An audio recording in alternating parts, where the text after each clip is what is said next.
Hi friends, நம்ம top 25 Group 2A mains GS topics வந்து பார்த்துட்டு இருக்கோம். ஸோ இந்த வீடியோவில் வந்து பார்த்தீங்கன்னா நம்ம வந்து டாபிக் 4 வந்து பார்க்க போகிறோம். ஸோ டாபிக் 4 என்ன அப்படின்னு பார்த்தா இப்போ வந்து நம்ம ஃபர்ஸ்ட் 3 டாபிக்ஸுமே அட்மினிஸ்ட்ரேஷனில் தான் பார்த்தோம். டாபிக் 4 and 5 இது எல்லாமே வந்து பார்த்தீங்கன்னா அட்மினிஸ்ட்ரேஷன் சப்ஜெக்ட்ஸ்ல தான். டாபிக் 4 வந்து president, vice president, prime minister, council of ministers. So இதில் வந்து கண்டிப்பாக உங்களுக்கு வந்து கொஸ்டின்ஸ் ஒரு 2 கொஸ்டின்ஸ் அது இந்த டாப்பிக்லேருந்து வரும். அதுவும் பிரசிடென்ட்டில் தான் பார்த்தீங்கன்னா இந்த எமர்ஜென்சி ரிலேட்டட், அதுக்கப்புறம் இந்த பிரசிடென்ட் லிஸ்ட் இதில் வந்து கண்டினியூஸாக 2024 கொஸ்டின் வந்து கேட்டிருக்காங்க.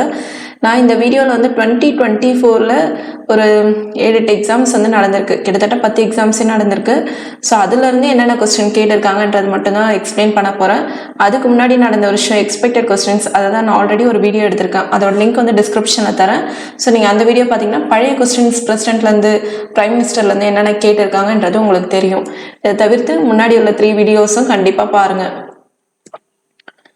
ஸோ ஃபர்ஸ்ட் கொஸ்டின் பாருங்க, இந்திய அரசியல் அமைப்பின் 360வது விதியானது எதனை பற்றி குறிப்பிடுகிறது? ஸோ இது வந்து இப்போ நேஷனல் எமர்ஜென்சி பார்த்தீங்கன்னா ஆர்டிகல் 352, இதே ஸ்டேட் எமர்ஜென்சி பார்த்தா ஆர்டிகல் 356. ஸோ ஃபினான்ஷியல் எமர்ஜென்சி நிதி அவசர நிலை இதுதான் பார்த்தீங்கன்னா ஆர்டிகல் 360 பற்றி சொல்லும்.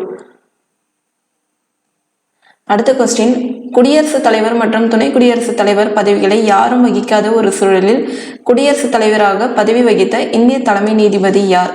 So chief justice of India யாருன்னு பார்த்தீங்கன்னா ஆக்டிங் பிரசிடென்ட்டாக இருந்திருக்கிறது யாருன்னு பார்த்தா நமக்கு எல்லாருக்குமே வந்து தெரியும், ஜஸ்டிஸ் எம் ஹிதயதுல்லா அப்படின்னு. ஸோ ஹிதயதுல்லா இவர் வந்து பார்த்தீங்கன்னா 11th சீஃப் ஜஸ்டிஸ் ஆஃப் இந்தியாவாக இருந்திருக்காரு. இவர் வந்து ஆக்டிங் பிரசிடெண்ட்டாக எந்த இயரில் இருந்திருக்காரு பார்த்தீங்கன்னா 1969 இருந்திருக்காரு. அதுவும் ஒரு 2 months பீரியடில் இருந்திருக்காரு, July to August 1969. So Zakir Hussain அவர் வந்து 1969 இறந்திருப்பாரு. அந்த டைமில் வைஸ் பிரசிடெண்ட்டாக விவி கிரி வந்து இருந்திருப்பாரு. ஸோ அவரை தான் ஆக்டிங் பிரசிடெண்ட்டாக போடலாம் இருப்பாங்க. அவர் வந்து பிரசிடென்ஷியல் எலெக்ஷனில் பார்ட்டிசிபேட் பண்ணுறதுனால அவர் அந்த போஸ்ட் வந்து வேக்கண்ட்டாக இருக்கும். ஸோ அதனால தான் chief justice of India Hidayatullah வந்து அந்த போஸ்டிங்க்கு வந்து வந்திருப்பார்.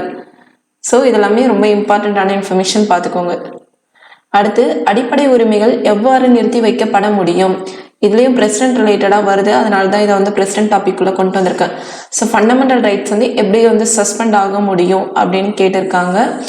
So supreme court so desires உச்சநீதிமன்றம் விரும்பினால் கிடையாது, பிரதம மந்திரியின் ஆணையினால் இதுவும் கிடையாது, தேசிய அவசர நிலையின் போது குடியரசுத் தலைவரின் ஆணையினால், கண்டிப்பாக நேஷனல் எமர்ஜென்சி அப்போ தான் ஃபண்டமெண்டல் ரைட்ஸ் வந்து சஸ்பெண்ட் ஆகும். ஸோ அதுலேயும் வந்து பார்த்திங்கன்னா ஆர்டிகல் 21, 20 and 21 வந்து சஸ்பெண்டே பண்ண முடியாது. ஏன்னா ஆர்டிகல் 20 வந்து என்ன பார்த்திங்கன்னா செல்ஃப் இன்க்ரிமினேஷன், அதாவது யாரையும் வந்து ஒதுக்குறது, அந்த இது வந்து இருக்கக்கூடாது, ப்ராஹிபிட். ஸோ அது எந்த டைம்லேயும் பண்ண முடியாது. அந்த மாதிரி ஆர்டிகல் 21 இந்த ரைட் டு லைஃப் பற்றி சொல்லும், பர்சனல் லிபர்ட்டி, வாழ்வதற்கான உரிமை. ஸோ அதையும் யாராலையும் தவிர்க்க முடியாது. இது மட்டும் நேஷனல் எமர்ஜென்சி அப்போ ரெஸ்ட்ரிக்டே பண்ணவே முடியாது. மற்றபடி மற்ற ஆர்டிகல்ஸ் தான் பண்ணலாம். அதுலேயும் மெயினாக வந்து ஆர்டிகல் 19 வந்து பார்த்திங்கன்னா ரெஸ்ட்ரிக்ட் வந்து பண்ணுவாங்க. ஸோ ஆர்டிகல் 358 அண்ட் ஆர்டிகல் 359 இது வந்து இதுதான் ஜென்ரலாக இந்த இதை பற்றி சொல்லும். அதாவது நேஷனல் எமர்ஜென்சி அப்போ ஃபண்டமெண்டல் ரைட்ஸ் வந்து சஸ்பெண்ட் ஆகலாம் அப்படின்னு சொல்கிறது வந்து இந்த ஆர்டிகல் தான். ஸோ எந்த ஆர்டிகல் மெயினாக சஸ்பெண்ட் ஆகும் அப்படின்னு பார்த்தீங்கன்னா ஆர்டிகல் 19 த ரைட் டு ஃப்ரீடம்னு சொல்லுவாங்க. அதில் ஒரு 6 ஃபண்டமெண்டல் ரைட்ஸ் வரும், அதுதான் வந்து மெயினாக வந்து சஸ்பெண்ட் ஆகும். ஸோ இதுதான் இந்த இன்ஃபர்மேஷன் மெயினாக தெரிஞ்சுக்கோங்க. அடுத்து, மாநிலங்களவையின் தலைவராக செயல்படுகிறவர் யாருன்னு பார்த்தா ex officio chairman of Rajya Sabha யாருன்னு பார்த்தா வைஸ் பிரசிடென்ட் தான். ஸோ எக்ஸ் அஃபிஷியோ அப்படின்னா அதுக்கு மீனிங் என்ன பார்த்தீங்கன்னா ஒரு போஸ்டிங்லேருந்து இன்னொரு போஸ்டிங்க்கு தலைவராக செயல்படுபவங்களை எக்ஸ் அஃபிஷியோ சொல்லுவாங்க. இப்போ ராஜ்யசபாவோட ஹெட்டு வந்து வைஸ் பிரசிடென்ட், நார்மலாக வைஸ் பிரசிடென்ட் ராஜ்யசபாவோட ஹெட்டாக இருக்கிறதுனால எக்ஸ் அஃபிஷியோ சேர்மன் அப்படின்னு அவர் சொல்கிறாங்க. நெக்ஸ்ட், கீழ்காணும் எந்த விதியின் அடிப்படையில் குடியரசுத் தலைவர் மாநில அரசை கலைக்கும் அதிகாரம் பெற்றுள்ளார்? ஸோ பிரசிடென்ட்டுக்கு எந்த இதப்போ மாநிலத்தை வந்து கலைக்க முடியும்? இதை நம்ம வந்து ஃபர்ஸ்ட் கொஸ்டின்ல பார்த்தோம், ஆர்டிகல் 356ன்னு. ஸோ இந்த இதுவே பாருங்க 2024 எப்படி தான் ரிப்பீட் ஆகுதுன்னு. அடுத்து name of president elected year. So நான் ஆல்ரெடி சொன்ன பிரசிடென்ட் லிஸ்ட் அண்ட் இந்த எமர்ஜென்சி ரிலேட்டட் கொஸ்டின்ஸ் வந்து 2024 நிறைய கேட்குறாங்க. குரூப் 2A மீன்ஸ் இந்த மாதிரி எக்ஸாம்ஸ்லாம் அதிக கேட்க வாய்ப்பு இருக்குது. ஸோ இதில் வந்து பாருங்கள் கரெக்ட் பேர் எதுன்னு கேட்டிருக்காங்க. டாக்டர் எஸ் ராதாகிருஷ்ணன், இது வந்து குரூப் 2 2024 கொஸ்டின் தான். ஸோ 1961 இது வந்து தவறானது. ஏன்னா டாக்டர் ராதாகிருஷ்ணன் பீரியட் வந்து பார்த்தீங்கன்னா 1962லேருந்து 67 வரைக்கும் வரும். நெக்ஸ்ட் ஜாகிர் ஹுசைன் வந்து 1967 to 1969 வந்து இருந்திருப்பார், 66 கிடையாது. ஃபக்ருதீன் அலி அஹமத் 1974லேருந்து 1977 வரைக்கும் இருந்திருப்பாரு. என் சஞ்சீவ ரெட்டி 1977 to 1982. ஸோ இவங்க 2 தான் கரெக்ட், 3 and 4 தான் கரெக்ட். இதை வந்து பார்த்துக்கோங்க. ரிமைனிங் இந்த பிரசிடென்ட் இதையும் பார்த்துக்கோங்க. முடிஞ்ச அளவுக்கு பிரசிடென்ட் படிக்கும்போது அந்த பிரசிடென்ட்டு அதுக்குரிய இயர்ஸு எத்தனாவது பிரசிடென்ட் எல்லாமே ஓரளவுக்கு ஷார்ட்கட் வச்சு படிச்சுக்கோங்க. அடுத்து இந்திய ஜனாதிபதி நேர்முக தேர்தல் மூலம் தேர்ந்தெடுக்கப்படுகிறார் கிடையாது. ஏன்னா மக்களால் தேர்ந்தெடுக்கப்பட்டதா அது நேர்முக தேர்தல். அதர்வைஸ் அது வந்து இன்டைரக்ட் எலெக்ஷன் தான். ஸோ பிரசிடென்ட் வந்து இன்டைரக்ட் எலெக்ஷன் மூலமாக தான் வரார், நம்ம எல்லாருக்கும் தெரியும். இந்திய ஜனாதிபதி பேரளவில் அரசின் தலைவர் ஆவார். ஆமாம், நிஜ தலைவர் நம்ம இந்திய அரசாங்கத்துக்கு வந்து பிரைம் மினிஸ்டர் தான். ஸோ இதில் வந்து பார்த்தீங்கன்னா செகண்ட் மட்டும்தான் கரெக்டு. நெக்ஸ்ட் இதுவும் பாருங்க, இந்த எமர்ஜென்சி ரிலேட்டடாக தான் வந்து கேட்டிருக்காங்க.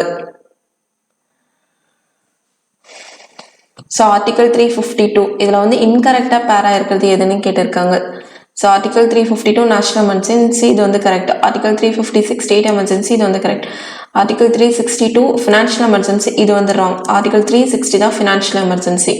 அந்த மாதிரி article 366 failure to complaint with direction of the centre, மத்திய அரசின் ஆணைக்கு இணங்க தவறுதல். ஸோ இது வந்து இந்த ஆர்டிகல் வந்து கிடையாது. இது என்ன ஆர்டிகல் நான் பார்க்கல, உங்களுக்கு தெரிஞ்சால் நீங்கள் வந்து கமெண்ட்ல வந்து பண்ணுங்கள். ஸோ இதில் வந்து 3 and 4 வந்து ராங். அடுத்து எது வந்து இன்கரெக்ட் ஸ்டேட்மெண்ட் கேட்டிருக்காங்க. துணை ஜனாதிபதி மேலவையின் உறுப்பினராவதற்கு தகுதியுடையவர். ஸோ இதில் வந்து இன்கரெக்ட் ஸ்டேட்மெண்ட் அப்படின்னு கேட்டால் கண்டிப்பாக வந்து vice president must be eligible for election as a member of Rajya Sabha. So இது வந்து கரெக்டானது. இப்போ வந்து அவர் வந்து சேர்மனாக இருக்கிறதுனால வந்து எலெக்ஷனுக்கு எலிஜிபிளா இல்லையா அப்படின்னு நமக்கு வந்து ஒரு டவுட் வரும். அவர் வந்து அந்த மெம்பர் ஆகிறதுக்கான இது வந்து உண்டு, அந்த எலெக்ஷனில் கலந்துக்கலாம். நெக்ஸ்ட் அரசியலமைப்பின்படி துணை ஜனாதிபதி ஜனாதிபதியாக செயல்படும் பட்சத்தில் துணை ஜனாதிபதிக்கு செலுத்த வேண்டிய சம்பளம் சலுகைகளையும் ஆகியவையும் பெறுகிறார். இது வந்து கிடையாது. ஏன்னா அந்த ஜனாதிபதிக்கான சம்பளம் சலுகை தான் அவருக்கு வந்து கிடைக்கும், இதுவும் எக்ஸ்ட்ரா வந்து கிடையாது. ஸோ செகண்ட் ஒன் வந்து ராங், இன்கரெக்ட் ஸ்டேட்மெண்ட் தான் கேட்டிருக்காங்க. ஸோ 2 தான். மற்ற ஸ்டேட்மெண்ட் பார்த்துடலாம். ஜனாதிபதியால் உயர்நீதிமன்ற நீதிபதிகளின் எண்ணிக்கை முடிவு செய்யப்படுகிறது. ஸோ இது வந்து கரெக்டு தான். குடியரசுத் தலைவரின் கட்டுப்பாட்டில் அவசரகால நிதி இருக்கிறது, கண்டிஜென்சி ஃபண்ட் அவருடைய கண்ட்ரோலில் தான் இருக்குது. இதுவும் வந்து correct. So incorrect statement second one மட்டும்தான். அடுத்து இதுவும் வந்து பார்த்துங்க, பிரசிடென்ட் லிஸ்ட்ல தான் கேட்டிருக்காங்க. ஸோ ஃபக்ருதீன் அலி அஹமத் இவரை பொறுத்த வரைக்கும் 5th பிரசிடென்ட், FF ஞாபகம் வச்சுக்கோங்க, 5th பிரசிடென்ட். அடுத்து விவி கிரி பொறுத்த வரைக்கும் 4th பிரசிடென்ட். ஸோ 4 லெட்டர் தான் இருக்கிறதுனால 4th பிரசிடென்ட் ஞாபகம் வச்சுக்கோங்க. நெக்ஸ்ட் ஜாகிர் ஹுசைன் இவரை பொறுத்த வரைக்கும் 3rd president. So Zakir Hussain 3rd president. Next Neelam Sanjiva Reddy இவர் வந்து பார்த்தீங்கன்னா 6th பிரசிடென்ட், நீளமான. ஸோ S6 அப்படி கூட ஞாபகம் வச்சுக்கோங்க. F 5th, Giri 4 letter 4th, Sanjiva Reddy 6th, Zakir Hussain 3rd. So ஓரளவுக்கு ஷார்ட்கட் வச்சுக்கிட்டா நமக்கு வந்து ஈஸியாக இருக்கும். ஸோ இதுக்கான ஆப்ஷன் பார்த்தீங்கன்னா 3142. ஸோ இதில் வந்து பிரசிடென்ட் லிஸ்ட்டு நான் டெலகிராம்லேயும் ஷேர் பண்ணியிருக்கேன். ஸோ இதை வந்து பார்த்துக்கோங்க. நான் ஆல்ரெடி நம்ம president, vice president, prime minister இதனுடைய வீடியோ வந்து நான் அதையும் ஷேர் பண்ணுறேன், அதை போய் செக் பண்ணுங்கள். இந்திய திட்டமிடல் ஆணையத்தின் தலைவர் யார்? Chairman of planning commission, president, vice president, prime minister, finance minister. So prime minister தான். இப்போ வந்து அட் ப்ரெசென்ட் பிளானிங் கமிஷன் கிடையாது, நித்தி ஆயோக் தான் இருக்குது, அதனுடைய ஹெட்டும் பிரைம் மினிஸ்டர் தான்.